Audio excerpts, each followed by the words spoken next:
خب سلف کوچینگ چیه واقعا؟ با سلف کوچینگ چجوری میتونیم اون ناظر آگاهمون رو فعال کنیم و جاهایی که یه چالش توی زندگیمون پیش میاد چطوری اون ستای گفتگوی قبلی رو خاموش کنیم و بیایم صدای ناظر آگاهمون رو روشن کنیم. سلف کوچینگ یعنی چه؟ سلف کوچینگ یعنی این که ما خودمون تبدیل بشیم به دوست خودمون، به راهنمای خودمون و در واقع به ناجی خودمون. چون که ما میگیم در کوچینگ اون نجات دهنده در درون توست نه در بیرون است و هیچ کس، هیچ فردی توی زندگی مسیری که تو طی کردی طی نکرده. شاید بعضی ها دیدن که توی زندگی تو چه اتفاقی افتاده ولی هیچ کس درون تو رو تجربه نکرده، هیچ کس حال بد تو رو تجربه نکرده. احساسات بدی که در لحظاتی که یه چالش خیلی سنگین توی زندگی داشتی هیچ کس اونو درک نکرده، نفهمیده، شاید شنیده ولی واقعا درک نکرده. پس وقتی تو میای با خودت سلف کوچینگ انجامی در واقع میگی که خب من خودم در کنارتم، هوات دارم، خودم نجاتت میدم با اون گفتگوی درستی که با خودم انجام میدم. خیلی عالی، مرسی آرام جان که در مسیر رشد آگاهی هستی. سلف کوچینگ پس یعنی این که خودآگاهی در لحظه، یعنی من در لحظه به احساساتم، به گفتگوهام، به رفتارم آگاه هستم و کاری رو انجام میدم که باید انجام بدم، کار درستی رو انجام میدم و در واقع اون تصمیمی که میگیرم تصمیمی از روی ذهن آگاهم نه از روی ذهن واکنشی و در واقع تصمیمون از جایگاه آگاهان است. خب تعریف سلف کوچینگ، اگر بخوایم یه تعریف کلی از سلف کوچینگ داشته باشیم اینه که سلف کوچینگ یعنی این که من توانایی هدایت خودم، مدیریت و اصلاح ذهن و احساسات خودم رو دارم. یعنی این که هر موقعیتی که پیش میاد توی زندگیم و شاید در اون موقعیت فکر میکنم ناتوانم، در اون موقعیت سعی میکنم که همه چیز رو مدیریت کنم، خودم به دست بگیرم و در واقع رفتارم و احساسم و بدون اینکه خودم رو قضاوت کنم، بدون اینکه خودم رو سرزنش کنم، بدون اینکه خودم رو قربانی قلمداد کنم بتونم اون چالش و مسئله رو حل کنم. در سلف کوچینگ پس خودتو مشاهده میکنی، احساساتو تشخیص میدی، یعنی میگی خب این احساس در این لحظه، من احساس خشم دارم، نه اینکه همیشه به خودم بگم من یا آدم خشمگینی هستم و در واقع خودم ببرم توی سرزنشگری و در واقع الگوهای ذهنی خودم رو میشناسم و حواسم هست که یه گفتگوی درونی خوبی انجام بدم و در نهایت با توجه به اون سلف کوچینگی که به صورت آگاهانه با خودم دارم برای اون چالشم یه قدم کوچک و درست برمیدارم، نه هر قدمی که خب اون قدمه ممکنه قدمی باشه که مسئله منو بدتر کنه، حال منو بدتر کنه. در نهایت هدف سلف کوچینگ چیه؟ در واقع هدف سلف کوچینگ اینه که ما ناظر آگاهمون رو فعال کنیم، یعنی اون صدای منتقد، صدای سرزنشگر، صدای قربانی درونمون رو بیایم یه ذره خاموشش کنیم، یه ذره بگیم خب تو بیا پایین تر و صدای آگاهمون رو ببریم بالاتر و در واقع اون ذهنی که همیشه مثل ما میگیم تو ذهنمون میتونه بهترین دوست ما باشه، در آن واحد میتونه دشمن ما باشه و در واقع ما این ذهن رو تبدیل کنیم به دوست و همراه خودمون. ما اینجا خب مدل های زیادی هست که بتونیم خودمون رو سلف کوچینگ کنیم. یعنی چی؟ یعنی یه گفتگوی درون خوبی با خودمون انجام بدیم که مسئله‌مون حل کنیم. ولی اینجا من 2 مدل اساسی و مهمی که خب تایید شده هستن و در اون یعنی اون 2 مدل صحبت میکنیم و شما با توجه به این 2 مدل علمی و اکادمیک و تخصصی میتونید که چالشی اگه توی زندگیتون پیش میاد بتونید اون چالشتون رو حل کنید و در واقع این مدل ببرید توی چالش خودتون و بر اساس اون چالشتون رو حل کنید. مدل اولی که بررسی میکنیم، خیلی دوست دارم که حالا اینجا دوستان بنویسن و در واقع چالش خودشون رو بر این اساس پیش ببرن که بتونن حلش کنن. مدل گرو یا مدل رشد. کلمه به کلمه اینها رو توضیح میدیم و در نهایت هم یه مثالی میزنم که دوستان قشنگی مسئله براشون جا بیفته و متوجه بشن که داستان چیه و چجوری ازش استفاده کنم. تو مدل گرو اول ما میگیم خب گل، جیش یعنی گل یعنی هدف. میگیم خب دقیقاً این مسئله و چالشی که الان در زندگی برای من پیش اومده، دقیقاً میخوام به چه نتیجه برسم. من الان مثلا این چالش توی زندگیم دارم پیش اومده برام، دقیقاً میخوام چه نتیجه بگیرم در پایان وقتی گفتگو رو با خودم انجام دادم و اگر اون نتیجه را بهش برسم چه احساسی و چه رفتاری در کسب و کارم، در اون چالشم، در زندگیم پیش خواهد اومد. پس اولینش ما میایم میگیم که این چالش رو من دارم، در نهایت میخوام برسم به چی. پس هدفمون رو از اون چالشی که توی زندگیمون هست و مشخص میکنیم. بعدی میایم ببینیم که خب واقعا واقعیت چیه؟ آیا واقعیت اون چیزی که الان من فکر میکنم یا واقعا واقعیت چیه؟ اون چالش توی زندگی من دقیقاً چیه؟ حالا من جلوتر با مثال قشنگ اینو براتون توضیح میدم که خب واقعیت واقعا چیه؟ الان کجا هستم؟ چه منابعی دارم برای اینکه چالشمو حل کنم؟ چه محدودیت هایی برای من وجود داره که مانع بشه من چالشمو حل کنم و در واقع احساس غالب من الان چیه؟ و بعدی آپشنز، یعنی آپشن های من، گزینه های من چی برای رفع اون چالشم و در واقع میتونم از چه کسی کمک بگیرم یا از چه چیزی کمک بگیرم و در واقع آپشن های خودم رو برای حل اون مسئله پیدا کنم. بعد در نهایت دبلوش که میشه خب ویل، من دقیقاً چه اقدامی میتونم انجام بدم، چه کاری رو میتونم انجام بدم و اولین قدمم چیه برای حل اون مسئله. خب میایم اینجا یه دونه مسئله رو طبق این مدل گرو با همدیگه پیش بدیم. میگیم مثلا فرد میگه که من شبا واقعاً احساس پرخوری دارم، دوست دارم که آخر شب مثلا غذا بخورم، در حالی که من دوست دارم که خب لاغر بشم، رژیم بگیرم، کاهش وزن داشته باشم. من این پرخوری رو دارم. حالا این مسئله رو با توجه به چالش خودتون تو زندگی خودتون بیاین پیادهش کنید که مثلا میگه خب من پرخوری احساسی شبانه دارم، هدفم چیه از این مسئله که میخوام این چالش رو حل کنم؟ این که مثلا بیام شبای غذای سبک بخورم و یا اینکه قبل از ساعت 12 بخوابم. چرا؟ چون من اگر هی بیدار بمونم خب غذای بیشتری میخورم، احساس گرسنگی بیشتری دارم و باعث میشه که خب هرچی هست بخورم و این پرخوری انگار ادامه دار باشه و عادت کنم بهش.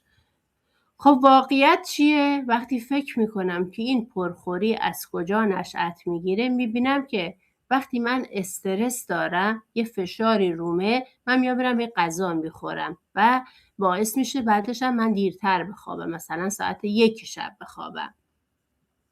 خب چه گزینه هایی دارم الان، چه آپشن هایی دارم برای حل این قضیه؟ این که مثلا من بعد از شامی که میخورم یا برم 10 دقیقه پیاده روی کنم یا یه چای گیاهی دمنوش بخورم و یا اینکه آلارم ساعتمو بذارم روی 11:15 که دیگه من مثلا آماده شم برم بخوابم که بعد این بیدار موندن باعث نشه که من یه غذا بخورم.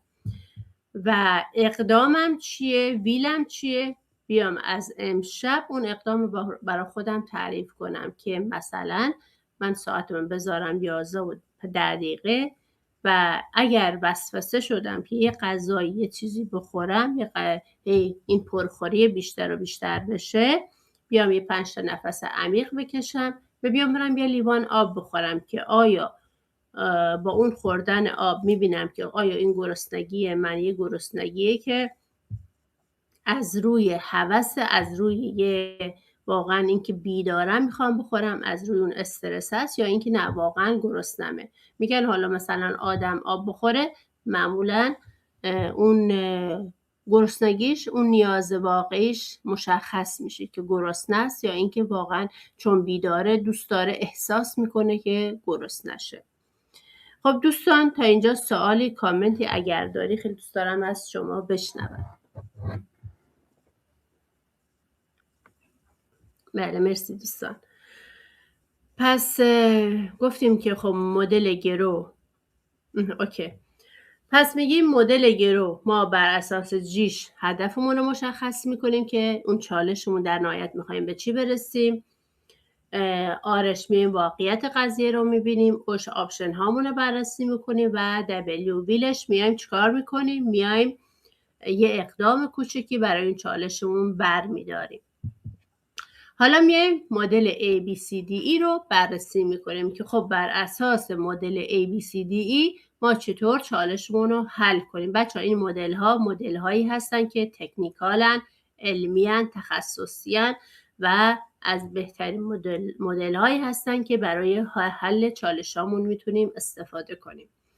مدل ABCD میایم میگیم خب اکتیویتی اول اون رخداد، اون محرکی که برای ما چالش ایجاد کرده دقیقاً چی و چه اتفاقی دقیقاً افتاده، اون اتفاق رو بدون تفسیر، بدون قضاوت نگاهش میکنیم. پس اولین چیزی که ما نگاه میکنیم اون دقیقاً چه اتفاقی افتاد بدون هیچ تفسیری.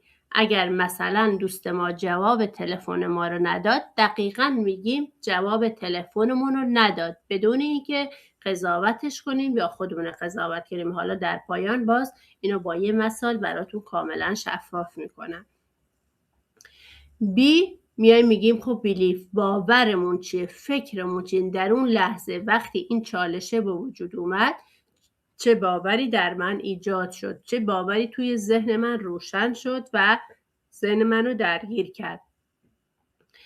و در نهایت میگیم خب سیمون، پیامدمون چه احساسی پیدا کردم وقتی اون باوره ایجاد شد در من، به خاطر اون چالشه چه احساسی در من پیدا شد، چه رفتاری من از خودم بروز دادم و در نهایت اون رفتاره باعث چه نتیجه ای شد.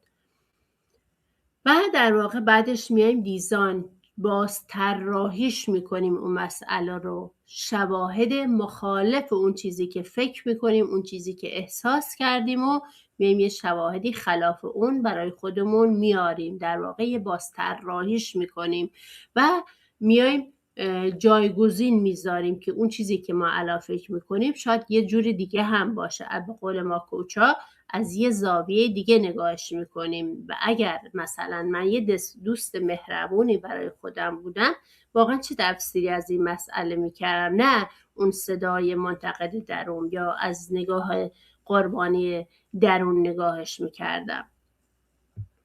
و در واقع آخرش میایم یه اقدام و یه باور درست جایگزین میکنیم و اقدام درستی براش طراحی میکنیم و جایگزین میکنیم و در واقع اقدامی برمیداریم. اگر بیام یه مثال بزنیم برای این مورد، مثلا میگم که خب من به مدیرم یه پیامک فرستادم، یه پیام دادم و مدیر به من جواب نداد. خب میگیم خب محرکمون چی بوده اینجا؟ محرکمون اون پاسخ ندادن مدیر بود. مثلا من تا ساعت 6 عصر منتظر بودم، مدیر جواب تلفن منو، جواب پیام منو نداد.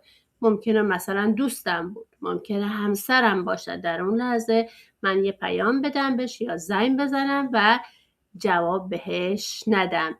خب چی میاد توی ذهنم؟ چه تفسیری میکنم؟ میگم خب مثلا من آدم بیکفایتیم، من آدم خوبی نیستم، مطمئناً مدیر از من ناراضی که جواب پیامک منو نداده. و در نهایت باعث چی میشه؟ خب من دچار استرس و اضطراب میشم که وای چرا مدیر من جواب من نداد، یا همسرم چرا تلفن منو در اون لحظه نداد، حتما منو دوست نداره، حتما مسئله هست که الان تلفن منو ایشون جواب ندادن. خب میگیم که بیایم یه شواهدی خلاف این گفته‌های خودمون بیاریم، بگیم که شاید مدیر جلسه داشته باشه، شاید همسرم الان تلفن دم دستش نباشه، شاید همسرم داره با کسی دیگه صحبت میکنه و بیایم خلاف اون چیزی که الان توی ذهنم، اون احساسی که در من ایجاد شد، اون باوری که در من ایجاد شد، بیام خلاف اونو برای خودم بیارم. و در نهایت چه کار میکنم؟ اون اقداممون چیه؟ میام یه پیام بهش میدم که من به شما پیام دادم، منتظر جواب پیام شما بودم و شما به من پاسخ ندادید، من منتظر پاسخ شما هستم و دیگه اینقدر با خودم درگیر نمیشم، اینقدر با خودم کلنجار نمیرم و اینقدر خودم رو زیر سوال نمیبرم. پس اینجا به راحتی با این چالش میتونید بر اساس این متد پیش برید و به راحتی چالشتون رو حل کنید، به جای اینکه خب هی خودتون رو سرزنش کنید، زیر سوال ببرید. ببینید کجاهای زندگیتون، همین الان نگاه کنید که واقعا چه چالش‌هایی توی زندگیتون دارید، چه مسئله‌ای دارید الان. بر اساس این مدلی که من گفتم شما بیاین بر اساس این مدل‌ها اون مسئله‌تون رو بررسی کنید و شاید خیلی راحت‌تر، سبک‌تر بشید و انقدر که با خودتون درگیر نباشید و خودتون رو در واقع حال خودتون رو بد نکنید. و یه تکنیک دیگه هم که میتونید به کار ببرید، تمرین تعویض صندلی ذهنه. چه کار میکنی؟ مثلا یه چالش الان داری، میای چیکار میکنی؟ خودتو اینجا میبینی، چالشتو جلوی خودت به شکل مثلا 10 سال دیگه چالشتو میذاری جلو خودتو، 10 سال دیگه، 5 سال دیگه نگاه میکنی و به اون چالشت نگاه میکنی که میگی الان 5 سال از اون زمانه گذشته، مثلا الان من چالشی دارم چی؟ مثلا بچه‌ام درس نمیخونه، الان واقعا این چالش منو اذیت میکنه. میگی خب 5 سال دیگه، 10 سال دیگه گذشت، چه اتفاقی میفته؟ خب بچه‌م بزرگ شده، دانشگاه رفته یا مثلا یه بیزنسی برای خودش راه انداخته و در اون لحظه حالت چطوره؟ حالم خوبه دیگه. پس الان خیلی از چالش‌هایی که شاید 5 سال پیش داشتی الان نگاش میکنی چه اتفاقی افتاده؟ الان شاید خیلی از چالش‌ها رو تو خندت بگیره یا بگی چرا من حال خودم رو بد کردم. و مسائل دیگه هم که الان توی زندگیت پیش میاد به این دید نگاه کن که 5 سال دیگه اصلا من این تجربه آگاهی که 5 سال دیگه به دست خواهم آورد، شاید به این چالش اصلا نگاه نکنم، اصلا مسئله‌ای برای من نباشه. پس خیلی از چالش هایی که الان توی زندگیمون هست اگر بیایم با این دید نگاهش کنیم شاید خیلی برامون راحت تر باشه و قابل حل تر باشه. وقتی با این دید بهش نگاه میکنیم مطمئنن که ذهن ما شفاف میشه، اون ناظر آگاهمون فعال میشه و به راحتی مسئله‌مون رو حل میکنیم. میگم الان خیلی از شما فکر کنید که توی زندگیتون چقدر چالش هایی داشتین، رد شد، طی شد و اون حال بدی هایی که در اون لحظه داشتید الان نگاه کنید میگید چقدر راحت گذشت، ما چرا اینقدر خودمون اذیت کردیم، چرا اینقدر با خودمون درگیر بودیم. بقیه مسائلم الان که توی زندگیمون هست مطمئناً 5 سال دیگه، 10 سال دیگه ما اصلا این چالش ها رو دیگه چالش نمیدونیم، میگیم اون فرصت هایی بوده که توی زندگی من ایجاد شد که من شاید یه جوری دیگه زندگی مسیرش عوض بشه، یه اتفاق دیگه تو زندگیم رقم خورد، چقدر خوب که اون چالشه تو زندگی من ایجاد شد که الان مسیرم این بشه. پس به این چالش هایی که توی زندگیتون هستش بیاین زاویه دیدتون رو تغییر بدید و بذارید 5 سال دیگه نگاه کنید، 10 سال دیگه ببینید اون چالشه چی میشه و چه اتفاقی توی زندگیتون میفته. الان میخوام یه تنفس داشته باشیم. میخوام یه لحظه چشماتون رو ببندید.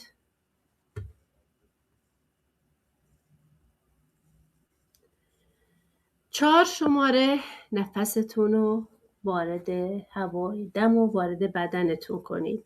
چشمتون رو ببندید. یه دم عمیق با 4 شماره.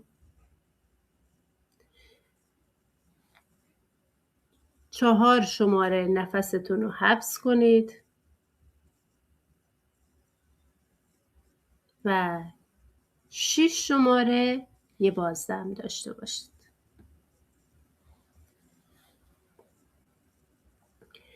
یه دم دیگه،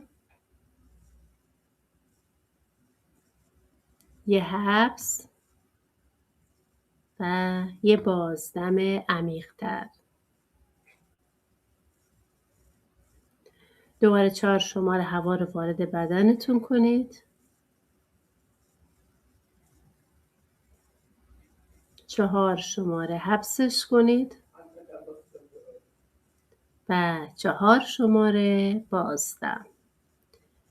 خب چشماتون رو باز کنید. خواستم ذهنتون یه رفرش بشه، یه ذره حالتون خوب بشه و بریم ادامه جلسه.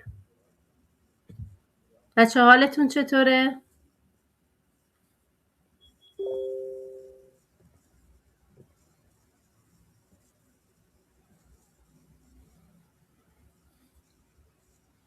عالی عالی، مرسی، خیلی هم عالی دوستان، خوب، خیلی هم عالی.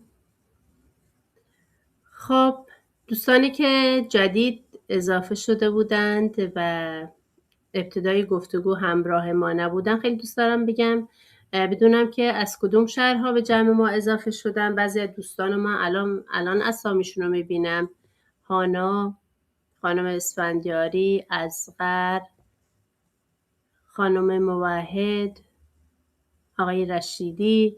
دوستانی که الان حضور دارن خیلی دوست دارم بدونم که از کدوم شهرها در این جلسه حضور دارن. تبریز، خانم موحد از تبریز، خانم معلمیان از بیبهان، دوستان دیگه خانم محمدی کرمانشاه، واقعا باعث افتخاره.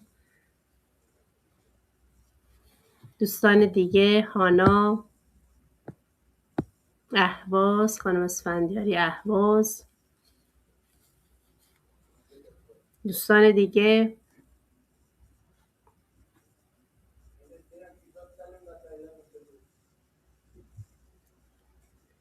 خیلی هم عالی، خیلی هم عالی که از سرتاسر ایران دوستان همراه ما هستن و در کنار ما هستن، باعث افتخاره. خب بچه میخوایم بریم تو قسمت احساسات. در ابتدا میگیم که خب مغز ما چگونه احساسات رو میسازد. کلاً 3 بخش اصلی در مغز ما مدیریت احساسات رو بر عهده داره. اولینش آمیگداله که مرکز هشداره، مرکز اینه که خب ما اعلام خطر میکنه برای یک مسئله‌ای و در واقع همون مسئله‌ای که همیشه ما رو باعث میشه که در حالت آماده باشیم. بخش سیستم لیمبیک ما هستش که مرکز حافظه احساسی ما هستش، یعنی هر چیز احساسی که در ما تجربه میشه در واقع اون در سیستم لیمبیک ما ذخیره میشه، که مثلا ما در شرایط مثلا اگر یه حادثه برای ما پیش میاد، مثلا یه اتفاق ناخوشایندی میفته، عزیزی رو از دست میدیم و تجربه مثلا گریه، ناراحتی در ما ایجاد میشه و در اونجا ذخیره میشه. هر اتفاق احساسی که بقیه دوستان صدا رو دارن، چون احتمالاً حالا آقای موعد، خانم موعد شاید ایراد از اینترنت باشه، چون حالا من اینترنتم اوکی هستش. دوستان دیگه خب صدا رو دارن. بله سعید جان، احتمالاً شاید ایراد از اینترنت باشه. خب بسیار عالی، احتمالاً اینترنتتون قطع و وصل شده بود. بس قشر پیشانی ما هستش که مرکز تصمیم گیری. پس جلوتر میخوایم در مورد احساسات حرف بزنیم. در واقع این 3 بخش در مغز ما مرکز، یعنی در واقع جایی هستش که احساسات ما رو مدیریت میکنن. آمیگدال ما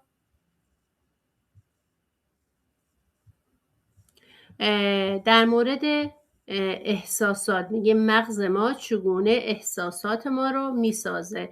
در واقع در مغز ما 3 بخش اصلی وجود داره که مسئول مدیریت و کنترل احساسات ما هستش. یه دونه آمیگدال داریم که مرکز هشداره، یعنی در واقع اون مرکزی هستش که ما میگیم مرکز بقای ما، یعنی هر حادثه، هر چیزی که در شرایط بیرونی اتفاق میفته، مثلا یه بحثی میشه، یه گفتگویی میشه، هر مسئله‌ای که خارج از کنترل ماست و حال ما رو بد میکنه، این مرکز آمیگدال میگه که تو آماده باش. میاد مثلا بیرون توی خیابون ما یه دعوایی اتفاق میفته، چیکار میکنیم؟ خب ما خشمگین میشیم، صورتمون قرمز میشه، نمیدونم داد میزنیم، اون مرکز آمیگدال ما فعال میشه. هورمون‌های کورتیزول، ترس و هورمون‌هایی که باعث میشه که ما واکنش‌های حمله، یعنی در واقع حالت جنگنده از خودمون بروز بدیم، در اون آمیگدال باعث میشه که خب در حالت آماده باشه، هورمون ترشح میکنه، اون هورمون ترس و کورتیزول رو ترشح میکنه و میگه که خب بدن آماده باش، الان مثلا حنجره تو صداتو بیار بالا، دست حمله کن، مثلا یه مشت به طرف مقابل بزن. سیستم لیمبیک ما سیستمی که مرکز حافظه احساسی ماست، یعنی هر احساسی در ما ایجاد میشه، شاید از طفولیت تا بزرگسالی، اونجا ذخیره میشه و در واقع هر جایی که ما میخوایم یه احساسی رو از خودمون بروز بدیم، اون مرکز فعال میشه که خب من وقتی مثلا فلان فرد رو دیدم، در اون لحظه عصبانی شدم، ناراحت شدم، در واقع برمیگردونه ما رو که مثلا دوباره روزی اگر اون فرد رو دیدیم، دوباره چی میگه؟ اون پیام میده که این فرد رو تو وقتی دیدی باید ناراحت بشی، باید عصبانی بشه. پس لیمبیک ما مرکز حافظه احساسی ماست و در نهایت قشر پیش پیشانی ما مرکز تصمیم گیریه. در واقع مرکزیه که جایی که ما نیاز به تصمیم گیری داریم و ما اگر روی اون کوچ درونیمون، روی ناظر آگاهمون کار کرده باشیم، این مرکز تصمیم گیری یا قشر پیشانی ما که حالا توی تصویرم براتون گذاشتم، اون فعال میشه، میگه آمیگدال تو صداتو بیار پایین، تو ساکت بشو، الان جایی که من باید حرف بزنم، تو باید چیزی نگی، هیچ هشداری، هیچ خطری نیست. مثلا این فرد دیگه، من اگر قبلا اون حافظه احساسی میگه که مثلا اون فرد من میدیدمش ناراحت میشدم، باید عصبانیتی از خودم بروز میدادم، الان میگه آمیگدال تو این هشدار رو نفرست، الان این فرد من دیگه باش دوست شدم، من دیگه هیچ مشکلی باش ندارم، الان اینجا ما باید یه رابطه صمیمانه و دوستانه داشته باشیم. پس قشر پیشانی ما میاد یه تصمیم درست و آگاهانه انجام میده، در واقع مرکز اون تصمیم گیری های آگاهانه و درست ماست و باعث میشه که ما تصمیم درستی توی زندگیمون بگیریم. میخوام بگم خیلی از مواقع میگن که خب نفس عمیق بکش، اگر یه دعوایی بحثی پیش میاد یه نفس عمیق بکش، یا قدیمی ها اکثرا میگن برو یه لیوان آب بخور. چرا؟ بر اساس همین سیستمه، بر اساس این 3 مرکزه، چون وقتی ما ناراحت میشیم، عصبانی میشیم، سریع آمیگدال ما فعال میشه، مرکز هشدار ما فعال میشه و میگه تو یه حرکتی بزن. اون سیستم مرکز حافظه احساسی ما میگه که تو باید یه حرکتی بزنی، یه کاری کنی، ولی قشر پیشانی میگه نه، تو باید هیچ حرکتی نکنی. پس وقتی ما میایم آب میخوریم یا به ما میگن نفس عمیق بکش، وقتی نفس عمیق میکشی چه اتفاقی میفته؟ باعث میشه که آمیگدال خاموش بشه. یه لحظه، اون 3 ثانیه، میگن 3 ثانیه، خیلی ها میگن 3 ثانیه مکس کن، حرفی نزن، چیزی نگو، سکوت کن، یعنی در واقع آمیگدال سریع ساکت میشه. اینو مطمئناً شاید خیلی از شما تجربه کردید که وقتی ساکت میشید، شاید اون کاری رو که باید مثلا در اون لحظه دادی میزدید، حرکتی میزدید، دیگه انجامش ندید. پس این حرفا، این چیزایی که میگن از نظر علمی ثابت شد. شاید کسی اون قضیه علمیشو ندونه، تکنیک علمیشو ندونه که چه اتفاقی میفته، ولی هم که عامیانه همه میگن برو یه لیوان آب بخور، یه نفس عمیق بکش، در واقع این اتفاقا در مغز ما ایجاد میشه. آمیگدال با اون 3 نفس عمیق میگه خب هیچ هشداری نیست، آروم میشه، قشر پیشانی فعال میشه و ما یه تصمیم درست و آگاهانه‌ای میگیریم. پس همیشه هر زمانی شما یه لحظه یه مسئله پیش اومد، بیاین 3 ثانیه مکث کنید، یه نفس عمیق بکشید، یه لیوان آب بخورید. این باعث میشه که اون 3 ثانیه به مغز تو یه فرمانی میده که یه تصمیم درستی انجام بدید.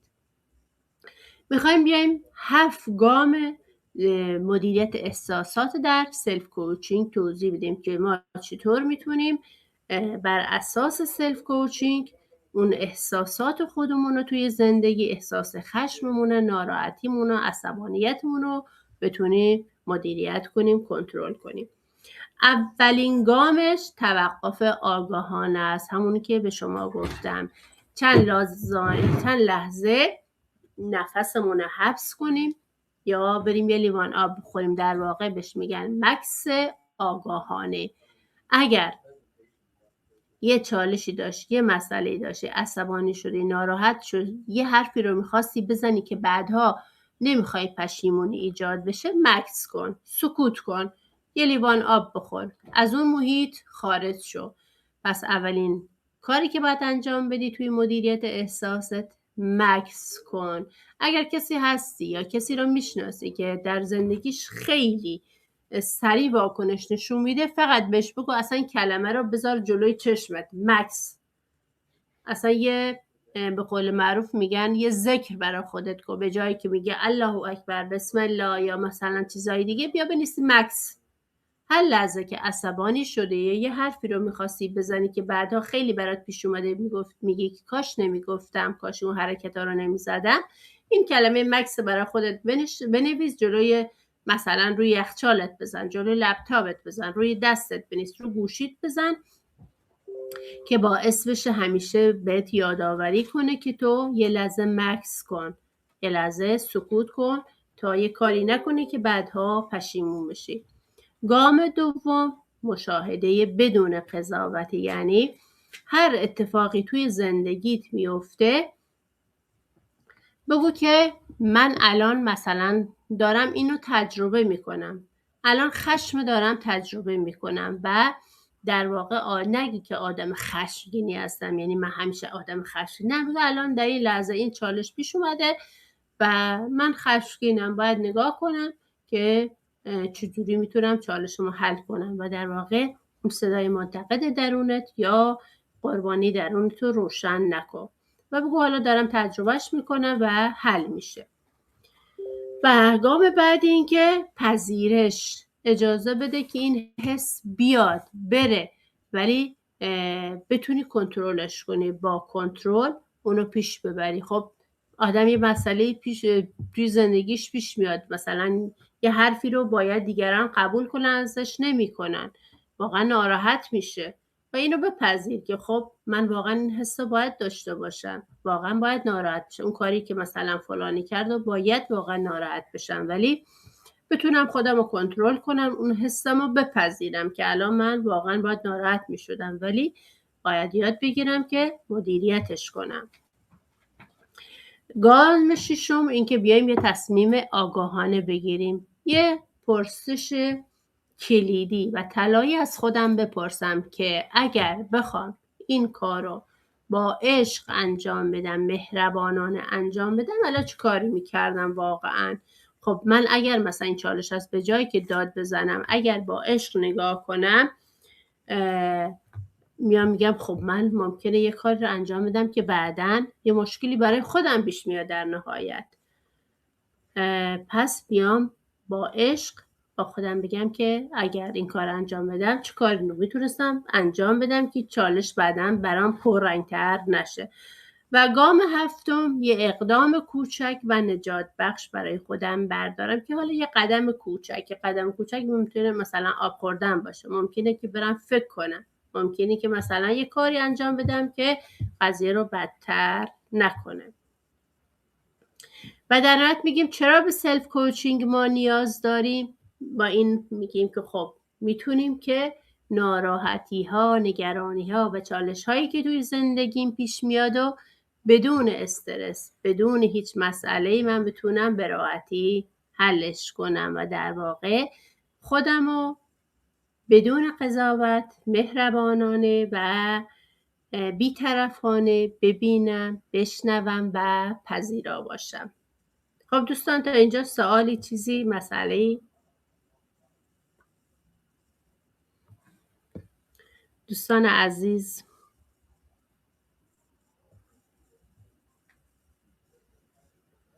سوالی، چیزی اگه دارید دوستان لطفاً. خیلی هم عالی.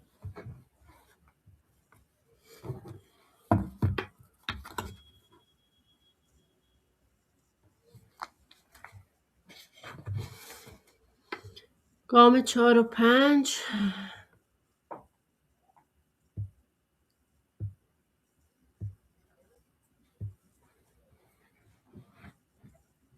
گام 2، گام 3. بچه فکر کنم یکی از فایلا نبودش، حالا که نه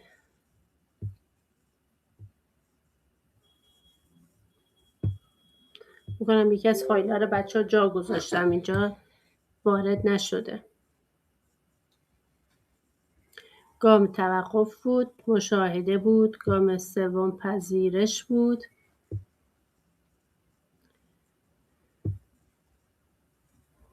5 و 6 بچه ها جا موندش. فکر کنم شاید گام ها رو اشتباه نوشتم.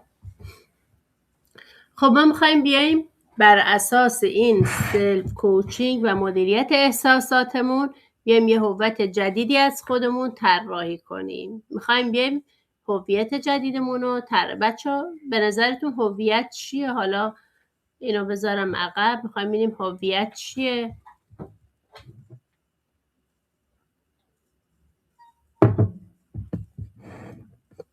به نظرتون هویت چیه بچه‌ها؟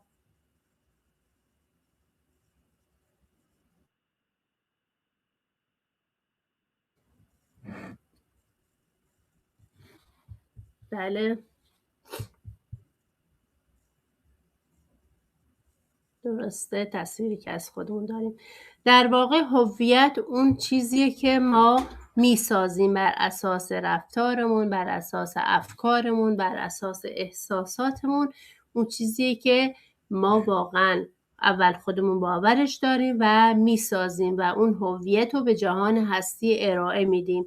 هر فکری که داریم، میگیم در ابتدا گفتیم که اون گفتگوهای درونی هستش که باعث میشه ما در واقع اون نسخه اصلیمون رو به دیگران ارائه بدیم. وقتی که میایم اولین چیز توی ذهن خودمون یه گفتگوی درستی از خودمون داریم، در واقع میایم یه هویت جدید از خودمون ارائه میدیم. اگر ما روی ذهنیت خودمون کار کنیم، اون صدای منتقد درون، قربانی درون و همه اینها رو خاموش کنیم و ناظر آگاهمون رو فعال کنیم، روشن کنیم، در واقع میایم چیکار میکنیم؟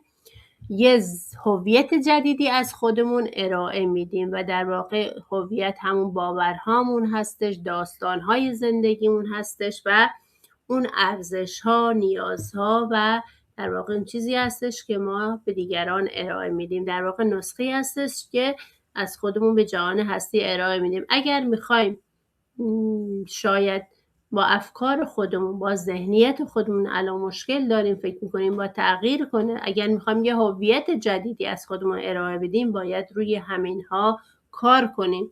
باید باورهامون روشون کار کنیم، ارزشهامون روشون کار کنیم که الان ارزش من چیه، چه ارزشهای دیگه باید به من اضافه بشه و اینکه باورهای من الان در رابطه با خودم، در رابطه با دیگران چیه و اون رو باورها رو روش کار کنم.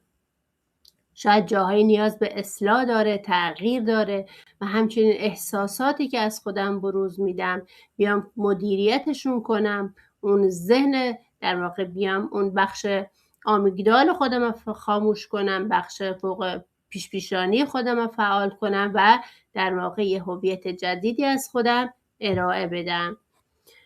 خب میخوام ما یه هویت جدیدی از خودمون بسازیم. ما میگیم خب صدای درونیمو شناسایی میکنم، مهارت‌های سلف کوچینگ رو یاد میگیرم و در واقع یه هویت جدیدی هماهنگ با اون ارزش‌هام، خواسته‌های قلبیم ارائه میدم و در واقع اون مهارت‌های توسعه فردی رو در خودم رشد میدم، روشون کار میکنم تا به یه آرامش درونی، به یه آرامش ذهنی برسم و در واقع ما میگیم از کوچینگ استفاده میکنم برای اینکه مسائلمو به راحتی حل کنم. یه جایی نیاز دارم کسی باشه، یه جایی هم خودم میتونم با اون مدیریت احساساتم، رفتارم و افکارم بتونم چالشامو حل کنم.